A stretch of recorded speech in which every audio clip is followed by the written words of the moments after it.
Shorty Mona Lisa, I'ma play her like I'm violent. I feel like the island, we gon' take her to the island.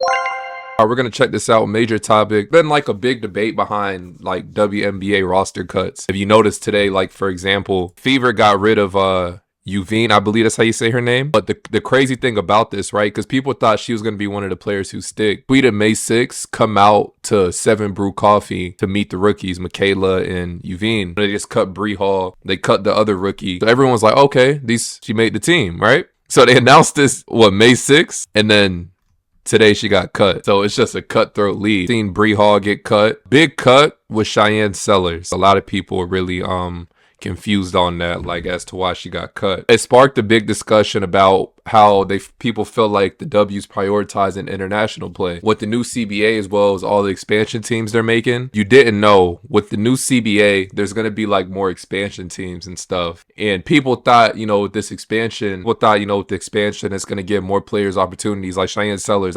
There's no way she should have got cut in my opinion. I think she was good enough to make the team, but it's not about what I think or anyone else thinks. It's about what happens, right? But now that I think of it, I don't know if the expansion, I don't know if it makes much of a difference. Similar to the NBA, most of the top players in the NBA are international players. Like after this next wave of the Curry, LeBron, and KD, after that's out the NBA, the next wave is mostly international. SGA is from Canada. Jokic is from Serbia. Giannis is from Greece or Nigeria, whatever you want to say. It's Luka, you know what I'm saying? So it's the next wave is international players, and I feel like that's going to be the same for the W. So I think people, when they thought expansion, they were thinking like, okay, a lot of these college players who were good would get cut. Okay, they're going to be the players that get opportunities, but I think it's still going to be the same because I feel like they're going to prioritize overseas players. They already have other stuff going on. This is where more roster spots on teams can come into play with the current official cap of 12 being too small. There's so much more talent around the world. And the fact that WNBA's hard salary cap means that most teams roll with 11 players and the cuts go even deeper. I was watching this, as you can see, I finished it, but I was watching it for like certain parts I was going to share with you guys. Lady, she mentioned not too long ago about the potential shutdown. We all saw the Reese thing in her podcast. But she kind of gave like an in-depth about, CBA, where women's sports is going, more pain, things like that. And hopefully with that becomes more opportunities. But some of the stuff she said here was interesting. I'm going to play this. We see them coming in and willing to look at the W teams as a business. They don't talk about losses. They talk about what it costs to grow their business.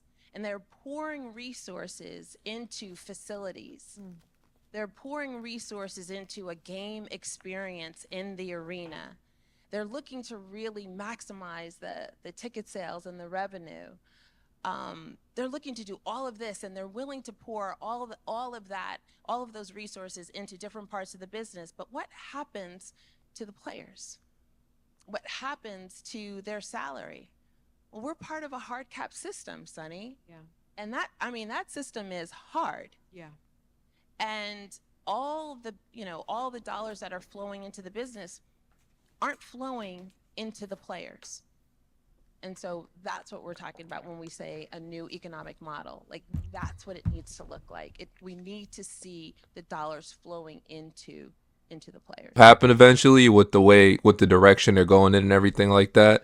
Now the question is, that's one element to it, which I hope they fix, in the coming years with the new agreements they have. I think the next question is, okay, let's say when that is situated, the next thing people are going to look at is, are they going to handle the international versus, people coming out of college?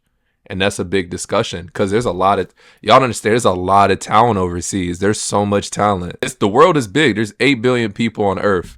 There's so much talent that hasn't even stepped foot in the W. We're all, if you think about it, we're all big fans of mostly American players. Caitlin Clark, Angel Reese, Fee, you got Breonna Stewart. I don't know, people like Rakia Jackson, people like Kelsey Plum. You has not had an international wave yet, and when the international wave happens, that's a whole nother problem they have to deal with because they haven't dealt with it. They're still struggling with the in-house issues, but the way the game's expanding, especially with you guys saw my last video, you saw the effect Caitlin Clark even had on that Brazilian team. She cooked them, and they're asking for her autograph, and those people are going to be inspired, and a lot of people in Brazil are going to be inspired from that game and be like, damn, I hope one day I'm just as good as her. And that's going to happen one day. There's going to be some player from somewhere that sees that shit, is like, damn, you know, I hope I could aspire to be something like that. So I wonder how they handle that wave. That's already a problem right now. About the partnership that we had with L'Oreal, and that was a true story. Lil called me up, and you heard it. She called me up and she said, hey, come over, let's talk. And what do you need? What does that look like? And before I knew it, we had, I don't even know if you finished the story, but we had an amazing glam suite at All-Star Weekend, and you talked about all the things that you wrapped around the players, how meaningful that was, because it touched so many players. It was over the course of the entire All-Star Weekend, and we're still talking about what next will look like. There's also a partnership that we have with Google Pixel. And Google Pixel announced the opportunity to work not just with us, but they did a trifecta of a deal. So they're working with us, they're working with the U.S. Women's National Team Players Association and the National Women's Soccer League Players Association. So they were looking to work with all of the women's sports players associations. And these partnerships are so meaningful because we are aligning with brands who understand the importance of investing in the business over the long term, what that looks like. And, you know, they understand that working with us on the player side of the house means that they are pouring directly into the players. And that's the kind of impact that they want to have. What are the incentives? And they're like, well, what do you mean? I said, okay, well, come on. Like, we got to add a little jus, a little something, a little sizzle to get them excited about this. They're excited generally, but we got to spice it up a little bit. And they said, well, what do you mean? I said, okay, well, are we increasing the prize pool? And they said, well, no, we can't do that. And I said, what do you mean? Why can't we do that? And they said, well, this is what we negotiated. And I said, hello, I'm the union. If you want to pay the players more, we won't file a grievance. Can we sell the opportunity? And I said, well, I don't know. Let's talk to One Team Partners. One Team's in here. And so One Team does our marketing and sponsorship work. And Emily, I don't know where you are. Did you tell this story, Emily, earlier? I'm telling it now. And by the end of the week, so Michael calls her on a Friday. By Monday, Emily's got a short list. Affleck's at the top of her list. She calls Affleck, and the request was, the ask was, could you, think about partnering with us, making this a real, experience, a real opportunity. We can engage some players, get their excitement. And our ask is $50,000. What do you think? And Affleck said, sure, let's talk about it. So we're talking about it, and then we get on a Zoom with them, and I'm getting off a plane, and Michael's like, you better get on this Zoom really quickly. So I get on the Zoom, and I'm, going down the little people belt. And it's a true story.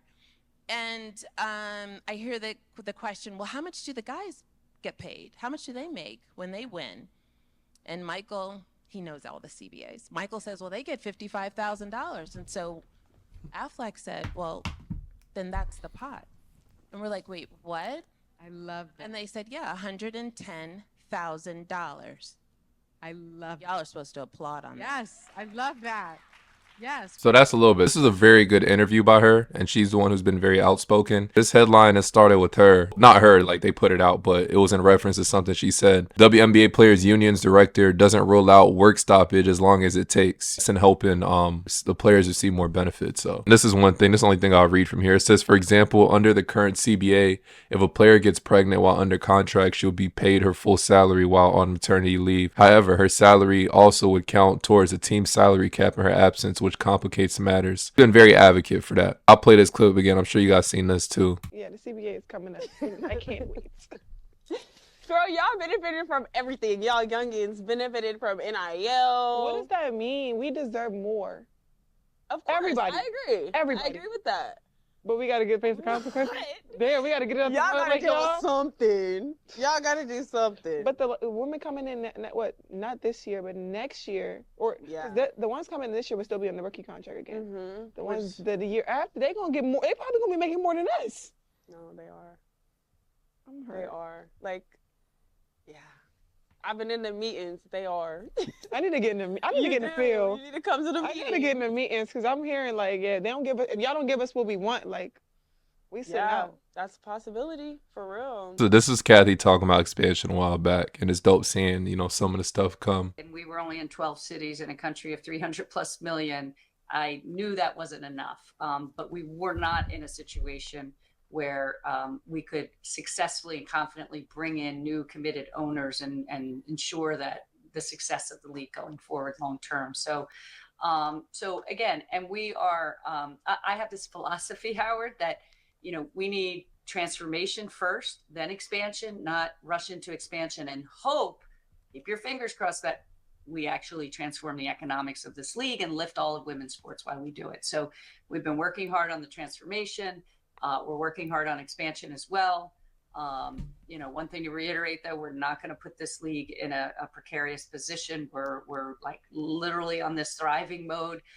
We want to set new ownership groups up for success. We want to continue helping our current ownership group, which is very difficult when you're undervalued and underinvested in, like women's sports is, with the less than 1% of all corporate sponsorship dollars going towards women's sport and the less than 5% of all media coverage of women's sports going to sports going to women's sports. And, you know, people like you are helping us lift that. Let me know your thoughts on that in the comment section. How do y'all think they deal with like the international wave as well as CBA, you know, paying all that stuff? Let me know your thoughts on that in the comment section. And as always, it's your boy.